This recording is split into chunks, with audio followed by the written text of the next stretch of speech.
Hello दोस्तों, कहानी की इस नई सीरीज में आप सभी का स्वागत है।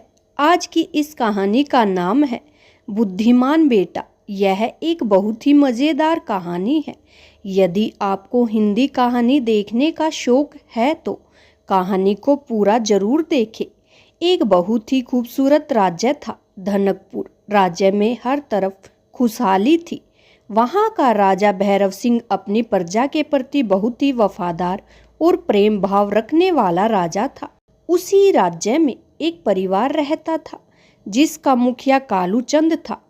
कालू चंद के दो बेटे थे जिनकी चिंता कालू चंद को हमेशा रहती थी कि उसके जाने के बाद वो अपना गुजारा कैसे करेंगे।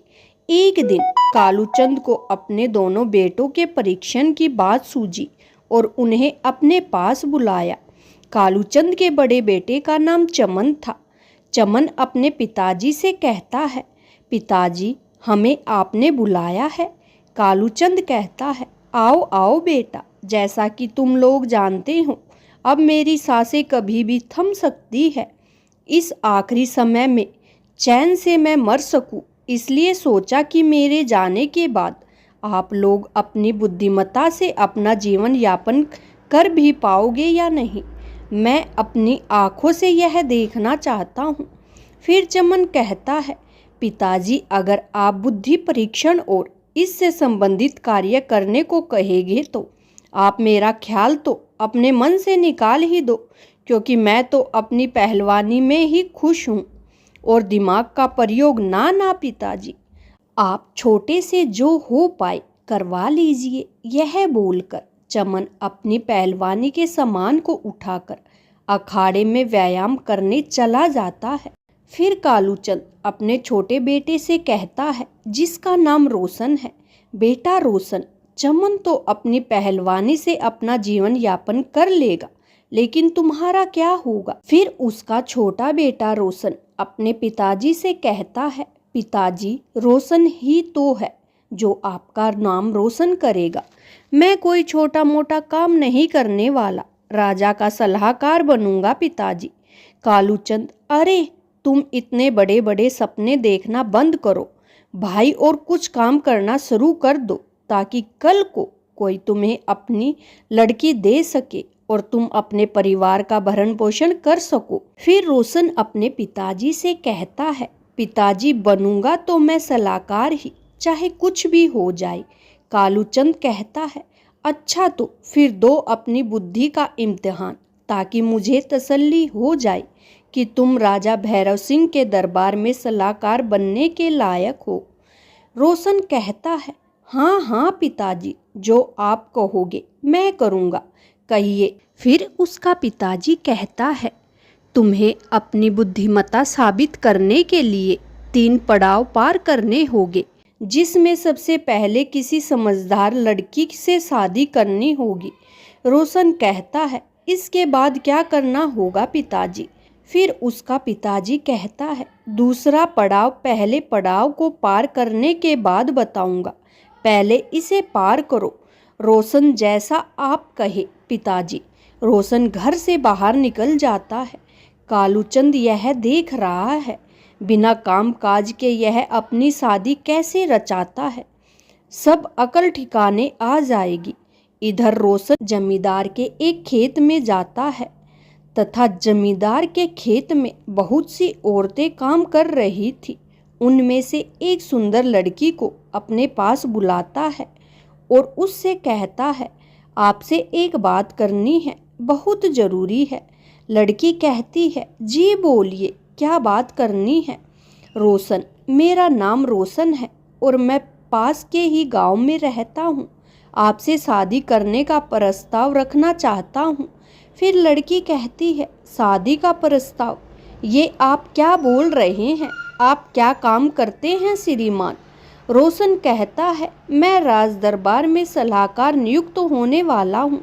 फिर लड़की कहती है, क्या अपनी हालात देखी है पहले, कुछ भी बोले जा रहे हो। राज दरबार में सलाहकार, हाँ हाँ, चलो निकलो यहाँ से, अब मुझे काम करने दो।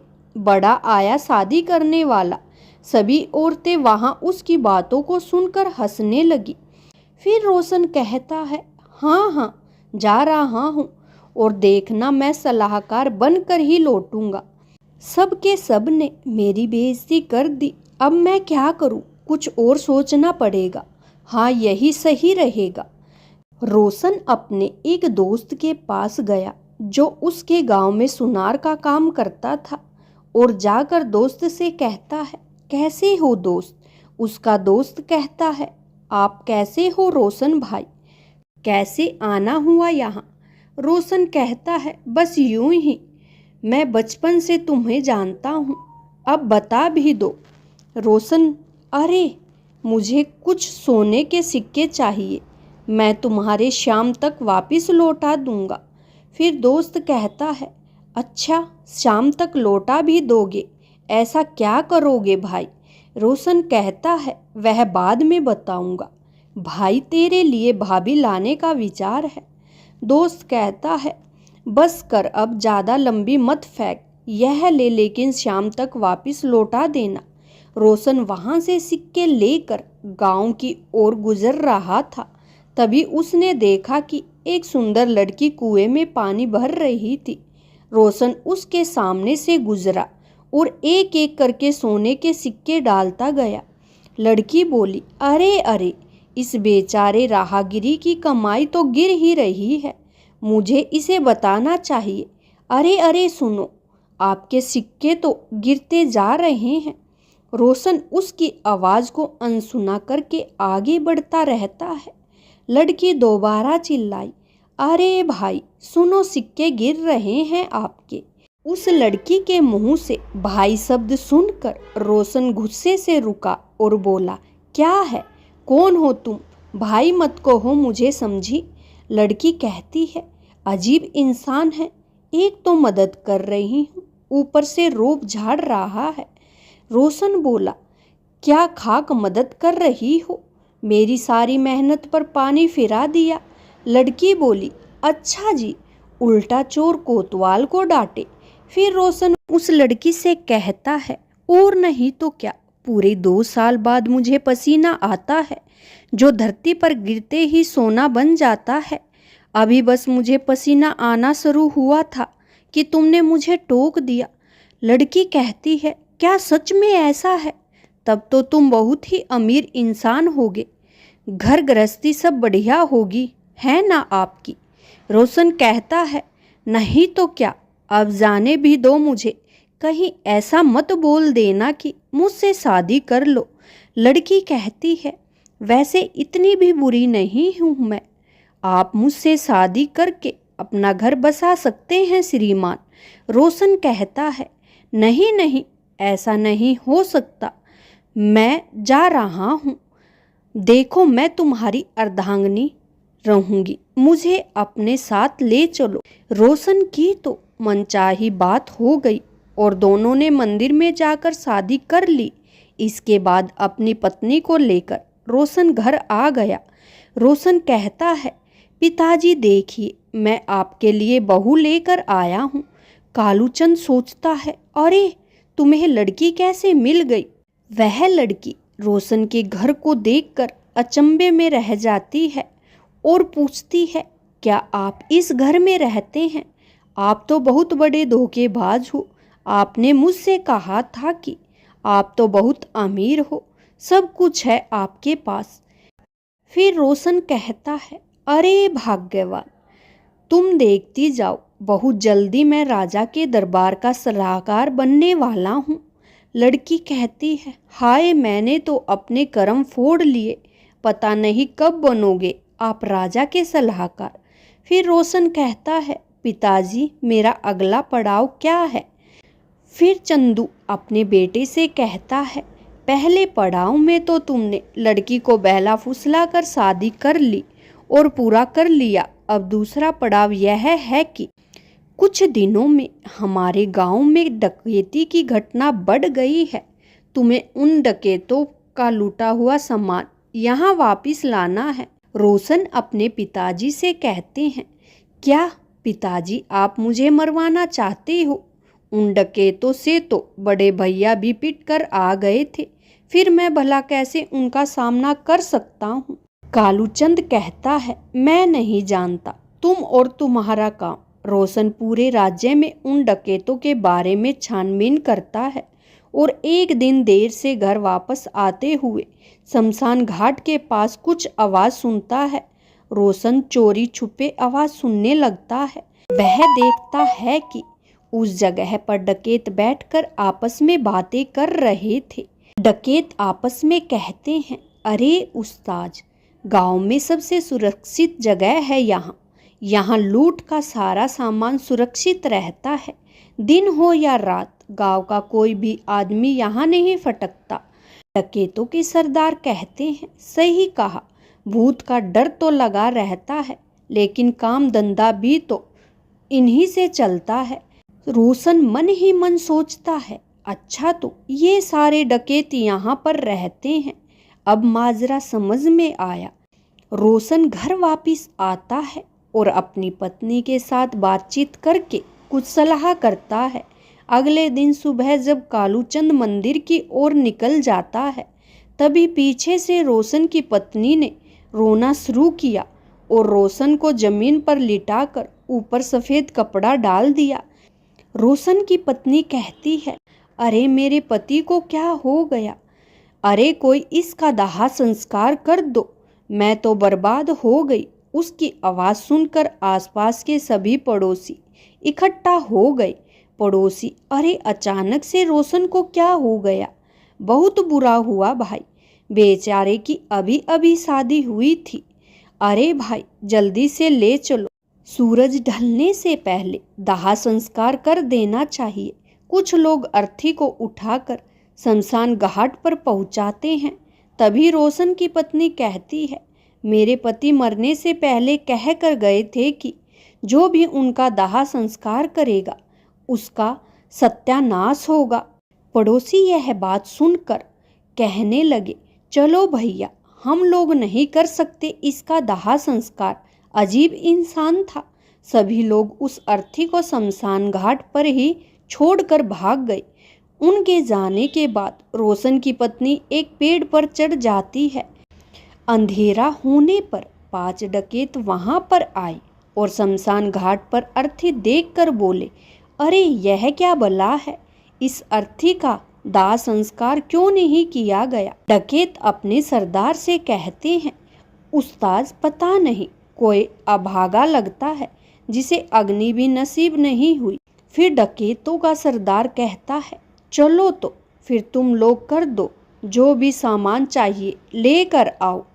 उनमें से 2 डकैत जाकर लकड़ियां लेकर आते हैं और जैसे ही 5 डकैत अर्थी के पास आते हैं, पेड़ के ऊपर से आवाज आने लगती है, जितने आपने कहा था पूरे उतने ही हैं। रोशन कहता है, पूरे 5 होने चाहिए जितने मैंने कहा था। फिर ऊपर से रोशन की पत्नी कहती है, हाँ हाँ पूरे उतने ही हैं। डकैतों के सरदार कहते हैं, यह तो कोई भूतों की माया है, अपनी अपनी जान बचाओ। सब डकैत जल्दी से सब कुछ छोड़कर वहां से भाग गए। उनके जाने के बाद रोशन अपनी पत्नी से कहते हैं, आ जाओ भाग्यवान, पेड़ से नीचे आ जाओ, काम हो गया। रोशन की पत्नी रोशन के पास आकर कहती है, एक बात तो है, शादी तो मैंने एक चतुर और चालाक इंसान से की है। रोशन, अब इतनी तारीफ भी सही नहीं। चलो डकैतों का सारा सामान उठाओ और पिताजी के पास चलते हैं, वह चिंतित होंगे। रोशन और उसकी पत्नी अपने पिताजी के पास जाते हैं और रोशन अपने पिताजी से जाकर कहता है, पिताजी आपका दूसरा पड़ाव भी मैंने पार कर लिया, अब अगला पड़ाव क्या है? कालूचंद, बेटा 2 पड़ाव पार करने के बाद तुमने साबित कर दिया है कि तुम सच में राज दरबार के सलाहकार बनने लायक हो। अब तुम्हारा अगला पड़ाव राज दरबार में अपने आप को उचित सलाहकार साबित करना है। जाओ बेटा, मेरा आशीर्वाद हमेशा तुम्हारे साथ है। रोशन कहता है, जी पिताजी, मैं आपके विश्वास को हमेशा कायम रखूंगा और जल्द ही यह पड़ाव भी पार कर लूंगा। उसके बाद रोशन राजमहल की तरफ निकला। वह महल में जाता है और वह देखता है कि राजा भैरव सिंह और उसके मंत्री आपस में बातें कर रहा था कि आज पूरे 2 माह बीत चुके हैं, लेकिन अभी तक कोई ऐसा समझदार व्यक्ति नहीं मिला जो हमारे राज दरबार के मुख्य सलाहकार पद को संभाल सके। फिर मंत्री राजा से कहता है, क्या करूं महाराज, लेकिन कल एक आखिरी आयोजन है जिसमें महल के प्रांगण में मैंने प्रजा में से सलाहकार के पद के उम्मीदवार को आयोजित किया है। यहाँ हम कुछ बिना जहर के सांपों को छोड़ेंगे। जो कोई भी निडर और साहसी हुए वह किसी अच्छे तर्क के साथ हमारे लिए उचित सलाहकार होगा। राजा भैरव सिंह कहता है, कल इसका भी उचित फैसला हो जाएगा। अगले दिन सभी उम्मीदवार खुले मैदान में खड़े हैं जिसमें रोशन भी शामिल है। उनके पीछे एक दीवार है जिसमें से वह आसानी से पीछे की तरफ जा सकते हैं। ऊंचे मंच पर महाराज भैरव सिंह और उसके मंत्रीगण बैठे हुए हैं। योजना अनुसार मंत्री जी ने भीड़ को देखकर सपेरे को सांप छोड़ने का इशारा दिया। प्रांगण में जो भी उम्मीदवार खड़े थे सांप को देखकर भागने लगते हैं और कहते हैं, बाप रे, बहुत जहरीला सांप है, भैया भागो। सब तरफ अफरा तफरी मच गई। सभी उम्मीदवार दीवार कूद गए, मैदान से बाहर हो गए। सिर्फ रोशन मैदान में खड़ा रहा और सांप उसके आसपास से होकर गुजर गए। फिर मंत्री देखता है कि एक साहसी पुरुष अभी भी खड़ा है। मंत्री उसके पास जाता है और कहता है, क्या नाम है तुम्हारा? साहसी पुरुष रोशन कहता है, मेरा नाम रोशन है। फिर मंत्री कहता है, क्या मैं जान सकता हूँ कि तुम्हें मौत से भय क्यों नहीं है? रोशन मंत्री से कहता है, मौत से भला कौन नहीं डरता है, लेकिन यहाँ बात भरोसे और साहस की है। हम बचपन से ही महाराज की छत्र छाया में पले बड़े हैं और एक पल में यह कैसे सोच ले कि वह हमारे प्राण बिना किसी वजह के ले सकते हैं। मेरे अपने राजा के प्रति अटूट विश्वास यहाँ खड़े रहने की वजह है। राजा भैरव सिंह यह बात सुनकर बहुत खुश होते हैं और कहते हैं, बहुत खूब रोशन, तुम सच में एक निडर और समझदार इंसान हो। तुम सलाहकार पद के लिए हमारे राज्य के सबसे योग्य प्रतियोगी हो। फिर राजा मंत्री जी से कहते हैं, हमारी तलाश खत्म हुई।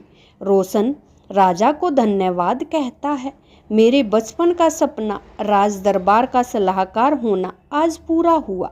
इसके बाद रोशन के पिता और उसकी पत्नी सब लोग राजमहल में मुख्य सलाहकार के कक्ष में ही रहने लगे और रोशन अपने राज्य की सेवा में लग गया। आपको यह कहानी कैसी लगी कमेंट में लिखकर बताएं। ऐसी ही वीडियो देखने के लिए चैनल को सब्सक्राइब कीजिए और वीडियो को लाइक कीजिए। वीडियो देखने के लिए थैंक्स।